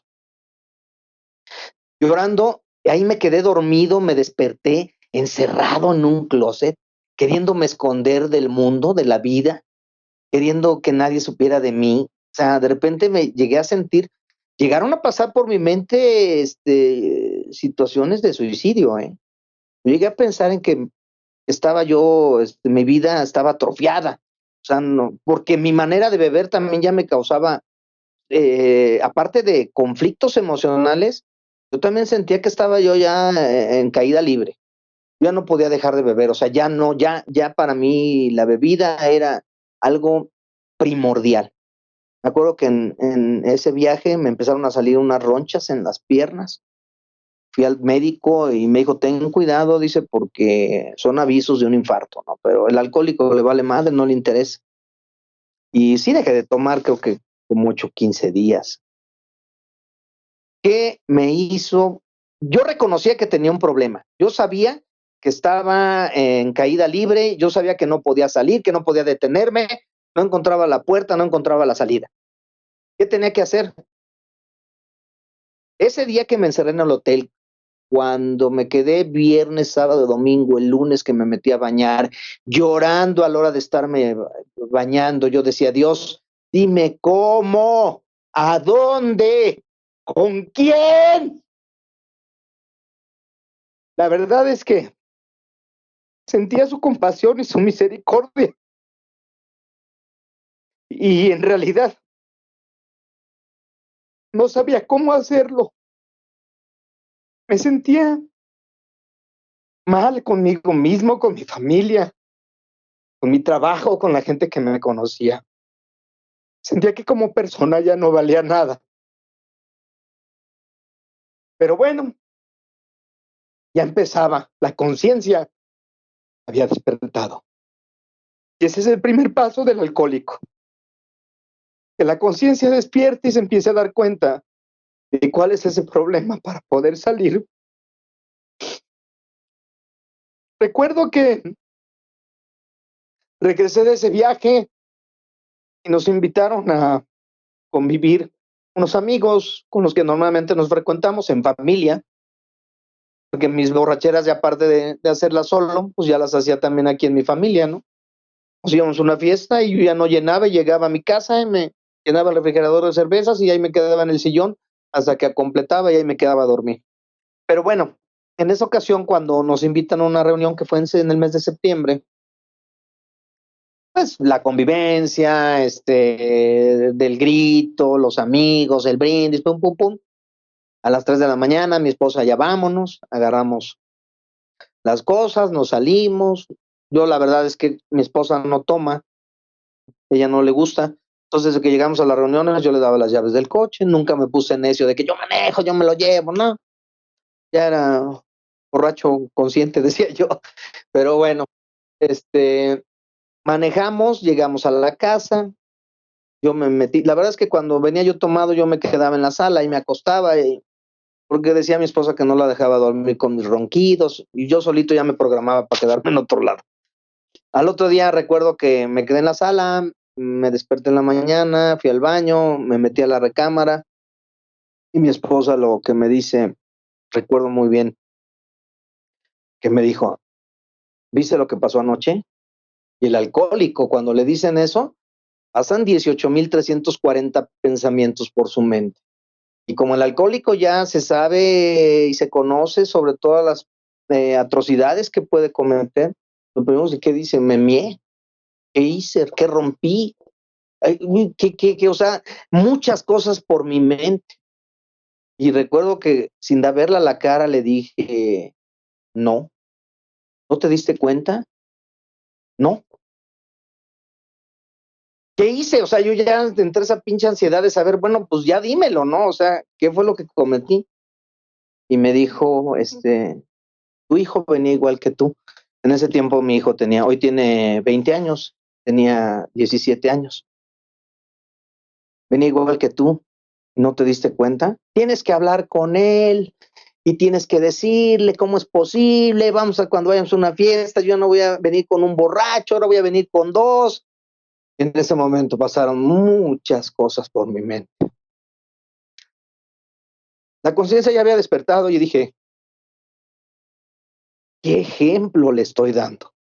Pensaba, o sea, no se lo decía a mi esposa. O sea, decía, ¿cómo le voy a hablar y cómo le voy a decir que no tomes? Si toda la pinche vida me ha visto con el vaso en la mano, me ha visto tomando, lo he mandado a él por las caguamas. Y me acuerdo que le dije, ¿sabes qué? Sí voy a hablar con él, pero dame chance, lo voy a hacer a mi modo, a mi manera, por favor, y no ahorita. A partir de ese momento fue así como que un cambio de chip en mi vida, ¿no? Decir, ¿qué está pasando? ¿Qué está sucediendo? Alerta, alerta, Juan Manuel, ¿qué va a pasar? Pasaron 15 días cuando un día en la comida le dije, oye, hijo, mira, pues yo te quería decir que ahora que fuimos a la reunión, pues te pusiste tomado. No empecé así, le dije que no era yo la persona más indicada para decirle que, pues, que no bebiera, que no tomara, pero que a mí no me gustaría que él fuera como yo, que yo no me sentiría orgulloso de que él fuera como su padre. Y la verdad es que le dije que me disculpara por ser un alcohólico, que yo era un alcohólico y que le iba a poner el ejemplo y que iba a dejar de beber, que él no iba a volver a ver a su padre tomar, que no sabía cómo le iba a hacer, pero que no iba a volver a ver a su padre tomar, que a mí no me gustaría que él fuera como yo, que no era la persona indicada, que yo lo quería, que lo amaba y que lo que menos quiere un padre es ver a su hijo que cometa los mismos errores que yo. Y en ese momento comprendí y dije, bueno, yo me quejaba de mi papá, le tenía resentimientos y la verdad es que estaba igual que él o peor. Nos abrazamos y de ahí vinieron los pensamientos en mi mente de decir, bueno, ya le dijiste, ya hablaste, pero ¿cómo le vas a hacer? ¿Dónde está el camino? ¿Dónde venden las pastillas, las vitaminas? ¿Quién te va a decir? Y hay una situación, yo siempre había admirado, porque como alcohólico, desde que empecé a darme cuenta de mi problema, siempre había admirado a las personas que habían dejado de tomar, pero nunca me atreví a preguntar, ¿qué hiciste para dejar de tomar? Simplemente, oye, ¿ya no tomas? No. ¿Cuánto tienes? 5 años, 3 años, 10 años. Oye, qué padre. Yo decía, oye, ¿cómo lo hizo? Nunca me había pasado por la cabeza preguntarles. Y así pasó. En ese mismo viaje voy con un cliente que sabía yo que lo conozco muchos años y que sabía que había dejado de tomar. Le platiqué lo que había vivido con mi hijo y él me dijo, te invito a que vivas una experiencia de cuarto y quinto paso. Y le dije que sí. Estábamos en el mes de octubre. Le dije, sí voy, nada más dame chance, porque ahorita hay mucho trabajo y dime si hay en diciembre estoy. Y me acuerdo que me dijo, va. Llegué a mi casa en ese viaje, le platiqué con mi esposa, le dije que iba a ir a una experiencia. Pues ella, yo creo que todo lo que yo le dijera que era para tratar de estar bien, pues yo creo que a final de cuentas lo aceptaba, ¿no? Y llegó el día, llegó el mes, y esa experiencia recuerdo que iba a ser en los meses, iba a caer en los días de las festividades de Navidad. Y cuando yo estaba decidido a ir, o sea, yo no lo iba a cambiar. Y cuando le dije a mi esposa, oye, ¿sabes qué? Ya me avisaron la fecha, pero creo que caía, si no mal recuerdo, era 21, no, 22, 23 y 24. Me acuerdo que ella me dijo, oye, ¿cómo te vas a ir en esas fechas, no? O sea, la primera objeción, el diablo metiendo la cola para que yo no me fuera. Y le dije, no me digas nada, yo me quiero ir. Y se quedó callada, ya no me dijo nada. Recorrieron la fecha una semana, ya no fue en esas fechas. Y pues me acuerdo que previo a la salida a la hacienda, hablé con esta persona, oye, ¿qué llevo? Me preparé, me dijo, no, vente tranquilo, van a pasar muchas cosas para que no vayas. Y un día antes de irme, porque normalmente las experiencias empiezan el viernes, sábado y domingo, un día antes de irme, se dio una situación con mi hija, pues complicada, porque por alguna situación empezamos a discutir y ella empezó a llorar. Y yo me acuerdo, en otra época de mi vida yo me hubiera alterado, hubiera gritado y el querer imponer y decir. Ese día me quedé callado y lo único que le dije, ¿sabes qué, hija? Pues nunca me lo habías dicho. O sea, si algo estaba mal, pues dímelo, por favor. Yo muy tranquilo, muy calmado. Y la verdad es que me fui y la verdad es que fue lo mejor que pudo haber pasado en mi vida. Ahí descubrí que los problemas eran míos, mis emociones estaban atrofiadas, mi comportamiento pues tenía una razón de ser. Fui a conocerme, fui a descubrirme, fui a saber qué me motivaba a hacer, qué me inspiraba, qué me orillaba a hacer lo que yo hacía. Recuerdo que regresé de allá, le pedí perdón a mi esposa, a mis hijos, a mi madre, a mis hermanas, y esos resentimientos que tenía inclusive hasta hacia mi madre, esos resentimientos que tenía yo hacia mi padre, esos resentimientos que tenía hacia la vida, esos resentimientos que tenía hacia mí mismo, a que yo no me quería, no me amaba, no me respetaba, no sabía ni quién era. Era una pinche persona sin identidad, que decía que sí quiere, que me sentía triunfador por lo que hacía, y en realidad no era nadie. No soy nadie todavía. La verdad es que he tenido unas lecciones de humildad tan grandes. No soy humilde, o sea, la verdad es que la humildad es una palabra que me queda muy grande, pero sigo aprendiendo, sigo en este camino y a mí la verdad es que el haberme encontrado a mí mismo me ayudó a poder saber y reconocer qué estaba pasando conmigo. Cuando uno se da cuenta que hay personas que han vivido situaciones, pero muy complicadas, personales, emocionales, de abusos, de golpes, cosas que a lo mejor en mi vida no habían pasado, y ahí dices, ellos sí tienen problemas. Entonces, eso fue lo que me motivaba y me inspiraba, ¿no? Gente que había tenido situaciones adversas, complicadas mucho más que las mías y habían salido adelante, decía, yo quiero estar ahí, yo quiero seguir en ese camino.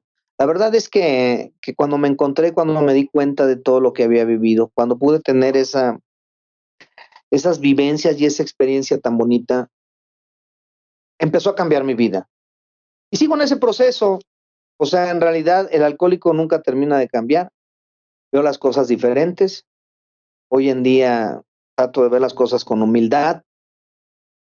No canto victoria. Sigo aprendiendo, me sigo nutriendo, sigo tratando de escuchar programas donde yo pueda vivir las experiencias de otros, porque me identifico con algunas cosas. Trato de seguir aprendiendo y algo que me cambió la vida es el poder tener esa comunicación y esa conexión espiritual con el poder superior. Eso es lo que me abrió mi mente, lo que me permitió comprender y entender mi vida, lo que me permitía percibir y sentir esa energía desde el poder superior, de poder saber que Él estaba conmigo y que nunca me había abandonado, que Él siempre, en todos los momentos difíciles, nunca me dejó. ¿Sí? El empezar a comprender, a entender. A mí siempre me ha gustado la lectura, pero yo leía otro tipo de lectura y mi literatura pues ha cambiado.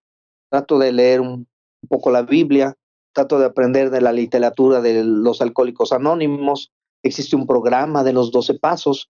En ese programa de los 12 pasos, en realidad, es un programa que cuando empecé a ir al grupo, se me hacía hueco. No le encontraba una conexión. Yo hoy en día le encuentro todas las conexiones y todos esos hilos y esos caminos hacia donde puedan llegar cada uno de esos 12 pasos.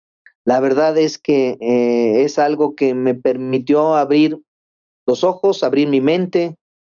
Yo espero que todas las personas que nos están escuchando, que se den la oportunidad de querer cambiar. Sí se puede cambiar. Sí, hay 3 cosas bien importantes. Mira, yo creo que es la primera, reconocer que se tiene un problema. La segunda, querer cambiar. Y la tercera, ser honestos con uno mismo. Me gustaría comentarte algo antes de pasar a una pregunta directa justamente a lo que es el cuarto y quinto paso, Juan Manuel. Comentar lo siguiente, que yo creo que las personas que hemos padecido o vivido con un alcohólico, creo que existe el temor de nuestros familiares, en este caso nuestra madre. Remontándome al inicio de tu plática, yo recuerdo mi madre me decía, yo por eso empecé a beber un poco tarde, digamos, afortunadamente, hasta los 20, 21 años, porque mi madre me repetía y se desvivía diciéndome, tú no vas a ser como tu papá. Tú no vas a ser como tu papá, e hizo todos los intentos, Juan Manuel, por mantenerme sobrio en este caso, hasta que, pues bueno, la juventud, la inconsciencia de un joven que quería explorar o se dejó llevar por las influencias de los amigos o porque simplemente lo traía en la sangre, lo que tú gustes y mandes, por las presiones sociales que también tenía, ya lo he platicado en uno de los otros episodios. Terminé y empecé más bien tomando y de ahí, pues bueno, no se ha detenido, pero esa sensación se ha quedado en mí por mucho tiempo. Yo no tengo el privilegio de ser papá. Ojalá en algún momento lo pueda experimentar, pero recuerdo que esa idea que me puso mi madre en la mente de tú no vas a ser como tu papá, sigue viva todavía en mí. Sé que en muchas cosas soy parecido, idéntico a lo que mi padre hacía. Incluso hasta el padecer la resaca o las crudas son muy parecidos. Me recuerdo mucho a lo que él padecía y yo digo, caray, esto igualito a mi papá. Hasta en eso me parezco a como él era. Pero se queda en mi mente el decir, cuando yo tenga un hijo, una hija, yo no voy a ser como mi papá. Y te juro que me da un miedo terrible que si eso llegara a pasar, yo termine siendo como mi papá. Me da un miedo terrible el decir no voy a ser capaz de entender, de cambiar, de dar un buen ejemplo. Yo te lo quiero conectar con lo que pasó con tu hijo justamente. De darle ese buen ejemplo que yo no recibí, de no hacerlo sufrir o hacerlo o hacerla sufrir, de no tener en ascuas a mi esposa por no llegar o por todas las experiencias que pasamos. Entonces, es un temor que vive en mí, lo he de reconocer, que no lo estoy viviendo ahorita porque no tengo ese privilegio, insisto, de ser padre, pero, pero yo creo, cuando lo comentaste acerca de tu hijo, intento imaginarme la posición en la que estuviste y pues que sabías que era una decisión que tenías que tomar. Lo he mencionado antes, que tenemos que agarrarnos de, entre comillas, de cualquier excusa que nos ayude a superar la adicción. Y excusa me refiero en este caso a un motivo que nos ayude a mantenernos sobrios. Y para ti, por lo que entiendo entonces, fue o es el darle ese ejemplo a tu hijo, ¿no? Que tú no quieres que él caiga en las garras del alcoholismo, cuando menos no porque lo aprendió de ti o porque lo está viendo en ti.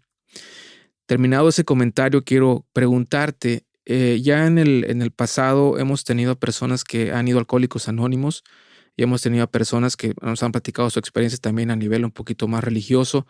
En el episodio pasado, Liliana nos estuvo comentando, ella asiste a un grupo del cuarto y quinto paso, nos platicó un poquito un poquito nos platicó de lo que consta a grosso modo. Me gustaría, pero ella, bueno, ella es su visión, una adolescente, digamos, no recuerdo ahorita ciertamente su edad, 20, 21 años. Me gustaría escucharte a ti, Juan Manuel, si lo que tú nos puedas decir a todas esas personas que no hemos asistido a un grupo de ese tipo, que sabemos que el tradicional, probablemente Alcohólicos Anónimos, son los 12 pasos, que se tiene que esperar una persona que está buscando, se está aproximando y por algún motivo tiene a un Alcohólicos Anónimos, a un local de Alcohólicos Anónimos ahí en su colonia o muy cerca de ellos, y de ese cuarto y quinto paso, o no sé si se publica eso o no, ¿qué le gustaría decirles a ellos? O sea, ¿qué debieran de esperar? Si hay alguna diferencia con el de 12 pasos, ¿en qué consiste, si es que se puede comentar, Juan Manuel, y también esa experiencia de la hacienda sin meterte en ningún problema? Si nos puedas comentar también a qué se debe que esa experiencia, a todas las personas que yo he escuchado, suelen decir o comentan que les ha transformado la vida. ¿Qué pasa ahí que tú nos pudieras comentar que a alguien le pueda servir en este momento? Sí, claro que sí. Mira, comienzo con este comentario. La verdad es que creo yo que, sin generalizar, muchas veces existe ignorancia por lo que sucede en esos grupos, incluyéndome a mí, porque aquí donde vivo tengo 2 grupos, uno tradicional y uno de 24 horas a escasos, tal vez, 300, 500 metros. Nunca me dio por irme a meter a uno. O sea, en realidad, hoy en día comprendo que lo que ayuda al alcohólico son las terapias y el estar asistiendo a ese lugar. La enfermedad se manifiesta de muchas maneras. Para mí, desde mi punto de vista, yo no demerito ninguno de los grupos. Yo no demerito, para mí, el programa de los 12 pasos en cualquier grupo, inclusive en los anexos, es el mismo. En los grupos tradicionales, 24 horas, cuarto y quinto paso, anexos, la verdad es que el programa se sigue bajo el mismo, los mismos pasos, ¿no? No se le cambia absolutamente nada, ¿sí? Yo he conocido gente que ha asistido a grupos de 24 horas, a grupos tradicionales, y han dejado de beber, lo cual me da a mí mucho gusto. Yo no sé si el hecho de que yo hubiera asistido en lugar de a un grupo de cuarto y quinto paso, hubiera asistido a un tradicional, hubiera cambiado mi vida. La verdad lo desconozco, no lo sé. Lo único que sí sé es que en la vida todo llega en el momento que tiene que llegar. Y creo yo que, hablando de esa ignorancia, en los seres humanos existen emociones o sentimientos que son los que nos mueven. Y yo los enumeré de la siguiente manera, ¿no? El primero, ante todo, el primer sentimiento o emoción que mueve al ser humano se llama lujuria o el sexo. El segundo, el poder, el sentirse superior. El tercero es el material, ¿sí? El poseer bienes, ¿sí? El tener un mejor auto, el tener ropa, el reloj. La verdad, ese poder material. El cuarto se llama amor. Y ahorita me voy a entrar en lo otro. El quinto podría ser ese sentimiento de paz y tranquilidad, ¿sí? El que ya te empieza a despertar el interés de ayudar a otro. Ese sexto sentimiento de aceptación a uno mismo, ¿sí? Ese sentimiento de poder empezar a querer adentrarse, a conocerse por dentro, ¿no? Y el séptimo se llama espiritual. Muy pocas personas pueden llegar a ese séptimo sentimiento o a esa emoción. Y no es difícil, no es complicado. Simplemente, si nosotros en todo este proceso vamos a poner el espiritual en segundo lugar, no va a funcionar. Si vamos a poner el amor antes de la lujuria, sí funciona. Para mí, desde mi punto de vista, ¿qué tiene que ir primero en este orden? Está bien, todo debe de existir. Sí, es parte de, somos seres humanos, nos equivocamos, tenemos errores, sí, la mente nos traiciona, sí, pero debe de existir primero el amor. El amor a uno mismo, el amor al prójimo, como decía Jesucristo, ¿no? Amarnos a nosotros como amarnos al prójimo como a nosotros mismos, ¿no? La verdad es que creo yo que si todo ese orden de emociones y sentimientos pusiéramos el amor primero, creo que las cosas en la sociedad y en el mundo cambiarían. Si no mal recuerdo, leí en una ocasión que Albert Einstein, en una carta que le dejó a su hija, dijo que el poder más importante y el poder más fuerte que podía existir en un ser humano se llamaba amor. Y efectivamente así es, ¿no? Pero anteponemos otras cosas, ¿no? Pero bueno, en realidad ya eso depende de cada quien, depende de cada uno de nosotros, el poder descubrir y encontrar qué es lo que queremos, ¿no? O sea, la verdad es que para mí, hoy en día, lo que es la lujuria, el poder, lo material, son cosas que me valen gorro, ¿no? Yo trato de quererme a mí mismo y trato de encontrarme y trato de ayudar y trato de hacerlo, ¿no? Aún con todo eso tengo mis defectos, mis errores, ¿no? Y de repente, pues es normal, soy un ser humano y si me encuentro en la calle de repente una muchacha y viene descubierta, pues la voy a ver y a lo mejor la pupila se va a dilatar y se va a abrir y pues ni modo, ¿no? Pero trato de evitarlo, ¿no? Juan Manuel, para esas personas que batallamos un poco con lo espiritual, he leído y he escuchado, obviamente, que llega un momento donde tienes que despertar espiritualmente, sobre todo cuando asistes a Alcohólicos Anónimos, o quizá incluso para cualquier otro tipo de situación que tú experimentas para sobreponerte a tu adicción, casi siempre va ligado la espiritualidad con ello. Pero tendemos a siempre pensar en lo espiritual, pensando en que es algo religioso, es algo que nos va a llevar. Hay personas que todavía nos cuesta un poquito entender o estamos separados un poco con la religión, pero se menciona mucho en cada vez que escuchas a alguien que ha ido a Alcohólicos Anónimos que hablan de el poder superior y del poder superior.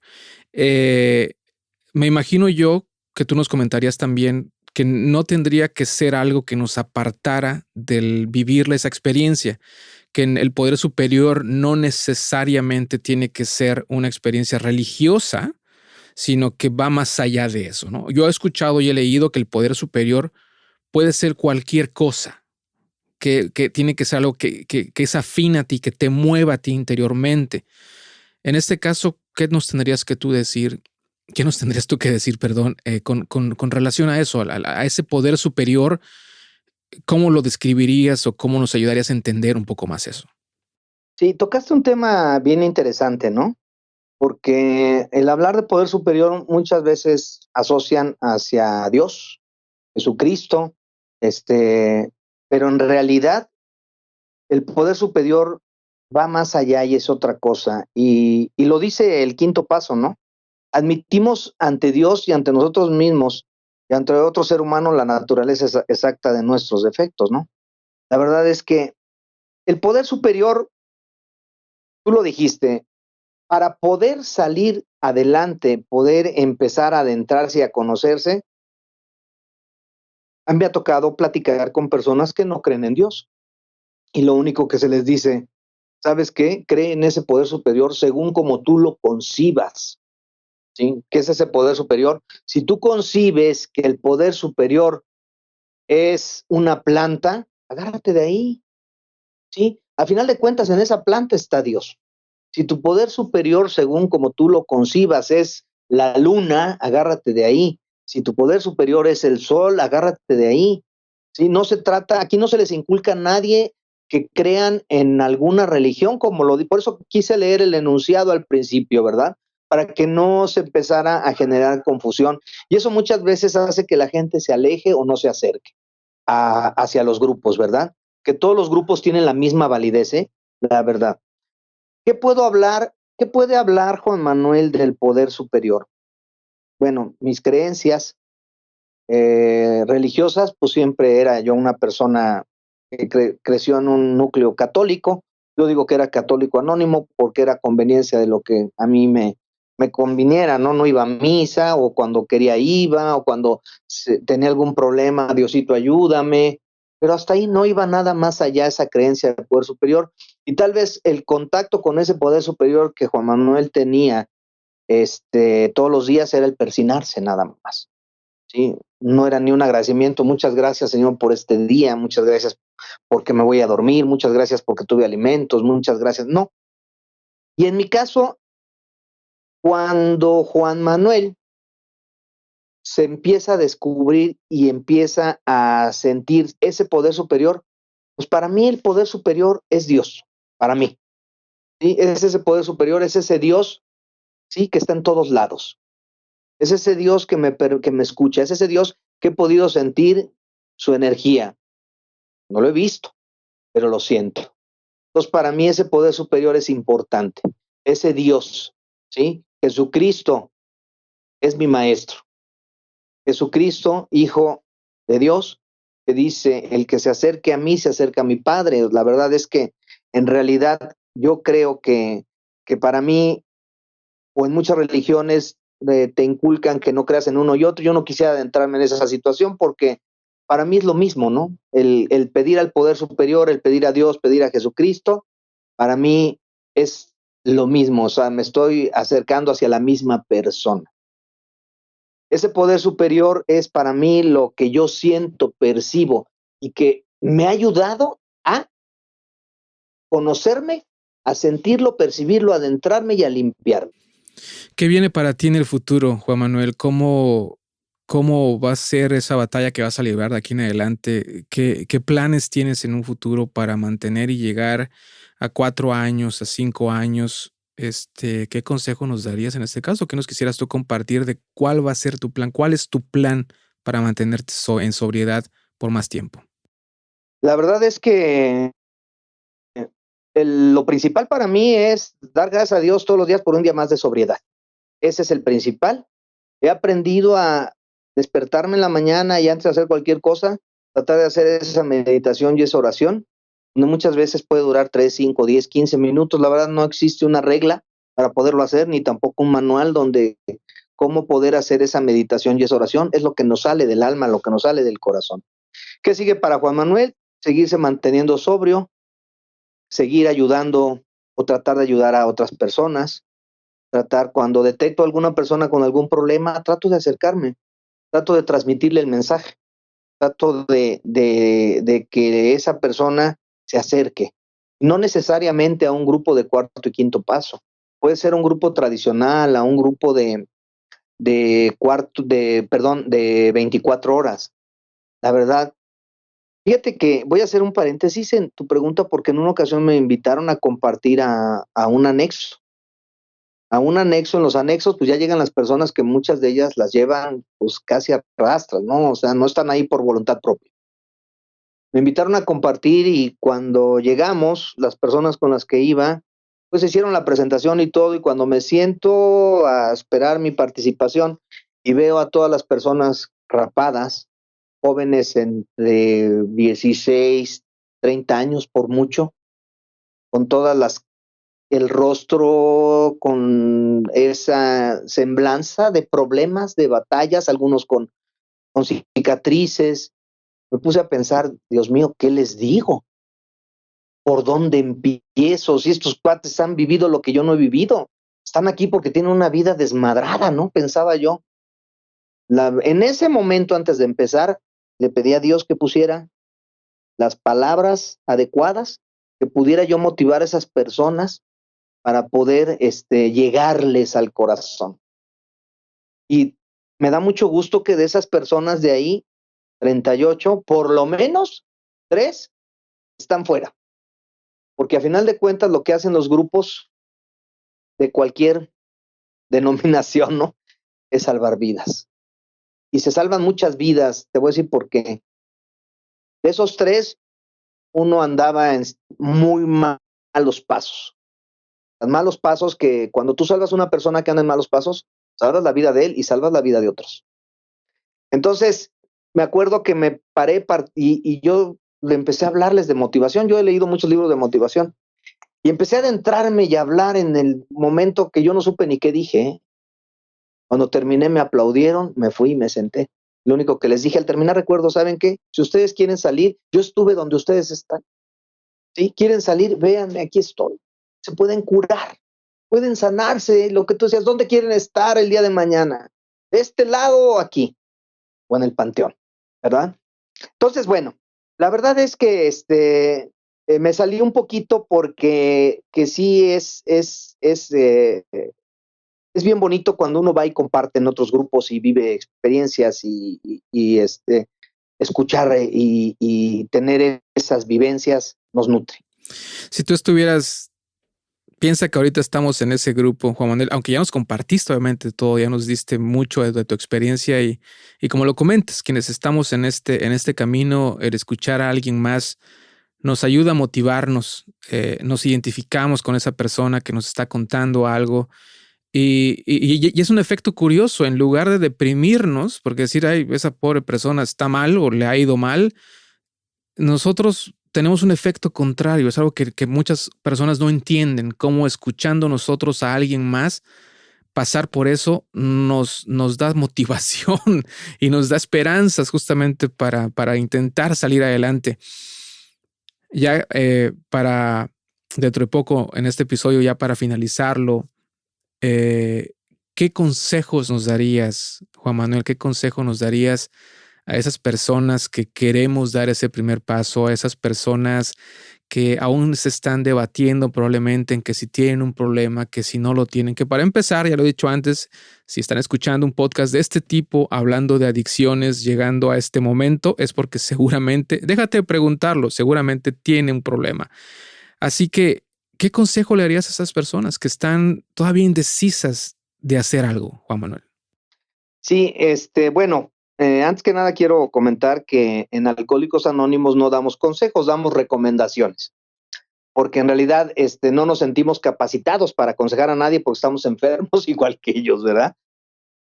¿Qué recomendación le puedo dar a esa persona que tiene problemas de adicción y que no sabe qué hacer? Primero, que detecten qué tipo de problema tienen, porque puede ser alcoholismo, drogadicción, y ese tipo de enfermedades traen otra serie de problemas. Que busquen ayuda, que se acerquen a los grupos de 24 horas, que se acerquen a los de drogadictos anónimos, que se acerquen a los grupos de cuarto y quinto paso, que se acerquen a los grupos tradicionales, que no lleguen a un anexo ya todos destrozados y desmadrados por su vida. Todos en la vida tenemos situaciones adversas, complicadas y difíciles. Y todos tenemos también la oportunidad de salir adelante, porque el ser humano tiene el poder más importante que puede haber, que ningún animal o ningún ser vivo en la tierra tiene. Y ese poder nos lo dio Dios, y es el poder decidir. El poder de decidir qué voy a hacer. Ese poder nunca lo ejecutamos. Y tenemos que ver de qué manera lo ejecutamos y cuándo lo vamos a hacer. Por favor, acérquense. Nunca es tarde. Yo empecé a los 47 años, pero he conocido gente que ha empezado a los 18, a los 20, 16 años, 24 años, 30 años. Nunca es tarde para acercarse a pedir ayuda. Nunca, en el grupo, nunca se le va a negar la ayuda a nadie. A ningún enfermo se le va a negar la ayuda, al contrario, se les va a tratar de escuchar, se les va a tratar de motivar, se les va a tratar de que ellos salgan adelante, porque al final de cuentas, lo que se les dice a las personas: ¿dónde quieres estar? ¿Qué quieres de ti? ¿Qué quieres que pase en tu vida para que tomes la decisión de querer cambiar? ¿Qué quieres? Hay personas que han pasado por situaciones bien complicadas y llegan y se acercan a un grupo, un anexo ¿y por qué? Después de que pasó una tragedia en su familia o en su vida. No esperen a que llegue eso. Toquen puertas antes, inténtenlo. Sí se puede lograr. Vamos a tratar de erradicar esa enfermedad, ¿sí? Con disciplina. Es disciplina el querer seguir ese programa de los 12 pasos, el escuchar. Al final de cuentas, quiéranse, háganlo por ustedes, por su familia, por las personas con las cuales conviven, por sus padres, sus hijos, sus hermanos, por las gentes que les interesan. Esas personas, la verdad es que el alcohólico es egoísta porque él piensa que nada más es uno y no es cierto. Existe un entorno alrededor del alcohólico de personas que lo quieren, se preocupan por él, ¿sí? Quieren que esté bien. Dense la oportunidad de vivir, de salir adelante, de disfrutar la vida, de sentir. Algo que quería mencionar, que dijiste, nunca es tarde, y yo creo que tampoco nunca es muy temprano, nunca es muy tarde ni nunca es muy temprano, sí. No importa que tengas 15, si tienes que pedir ayuda, pídela. No importa si tienes 50, yo creo, 60, 80. Si necesitas ayuda, pídela. Quizás si mi padre en su momento lo haya querido hacer cuando tenía más de 60 años, hubiera pedido ayuda, probablemente aún estaría aquí con nosotros. Pero el encerrarnos en nosotros mismos no nos va a llevar a ningún lado. Tenemos que pedir ayuda. Y es una batalla, Juan, que tenemos que luchar todos los días, ¿no? Tenemos que aceptar eso, que tenemos que luchar todos los días. Muchas gracias, Juan Manuel. ¿Algo más que quisieras decir ya para finalizar el episodio el día de hoy? Sí, claro que sí, con mucho gusto. El decir que se den la oportunidad, el decir que pidan ayuda, que no les dé pena acercarse, que no les dé pena pedir ayuda, que no les dé pena reconocer que tienen un problema. Un servidor, si no se hubiera acercado, si no hubiera hablado, si no hubiera pedido ayuda, en este momento yo estaría o muerto, o estaría enfermo, estaría en un hospital, estaría sin familia, estaría sin trabajo y estaría desmadrado de mi vida, de mi personas. La verdad es que no les dé pena hacerlo. Quiero aprovechar para agradecer a los amigos del grupo de Chalco, de Un Rayo de Esperanza, y a los amigos de Zacatlán, Puebla, del grupo de Las Tinieblas a la Luz, que son las personas con las cuales me ha tocado llegar, me abrieron las puertas de su agrupación, y es gente muy profesional, gente que se están muy preocupados por querer ayudar y querer sacar adelante, a seguir salvando vidas. Pues muchas gracias y saludos a estos grupos, y si alguien vive cerca de estos lugares, sepan que pueden asistir a ellos y encontrarán seguramente la ayuda que están buscando. Muchas gracias, Juan Manuel, por estar con nosotros el día de hoy. Oye, mira, me gustaría dejarte un correo. Claro. Tú tienes mi correo. Si alguna persona siente esa necesidad, no importa dónde esté, vamos a buscar dónde hay una agrupación, escucharlos, porque, ¿sabes una cosa? Hoy en día estoy muy consciente que muchas veces lo que esas personas necesitan es que alguien los escuche, que les diga: no lo hagas. No es por ahí. Y empezar a sembrar esa semilla para que ellos vean la manera de cómo se acercan, ¿no? Yo con mucho gusto les puedo resolver dudas, con mucho gusto se pueden acercar conmigo, con mucho gusto si alguien vive cerca de donde están estas agrupaciones. No, en realidad la agrupación lo único que pide es una cuota de recuperación que es mínima, ¿sí? Lo demás no cuesta nada. Tienen que ellos tener nada más la disponibilidad de querer hacerlo. Con mucho gusto se pueden acercar y y en realidad a nosotros, de mi parte, que participo en esas agrupaciones, yo te puedo decir, nosotros no cobramos, al contrario, Cuando yo voy, me toca inclusive poner, y lo pongo de corazón, porque esos recursos no los pongo yo, los pone el que está allá arriba. Así es, Juan Manuel. Pues aquí comprometiéndote ahora sí que al aire, tengo tu correo como lo mencionas, lo voy a poner en las notas del episodio el día de hoy. Si alguien lo quiere consultar, el correo de Juan Manuel va a estar en las notas, así que del reproductor que tú ocupes, sea Spotify, Apple Podcast, la página de internet directamente Spreaker o donde nos esté escuchando en este momento, pícale a las notas, ahí va a estar el correo de Juan Manuel donde te puedes poner en contacto con él. Muchas gracias, Juan. ¿Algo más? No te quiero interrumpir en esta ocasión. ¿Algo más que decir antes ya de decir adiós? No, simplemente agradecerte la oportunidad de poder compartir mi experiencia. Es un poco complicado hablar de tantos años.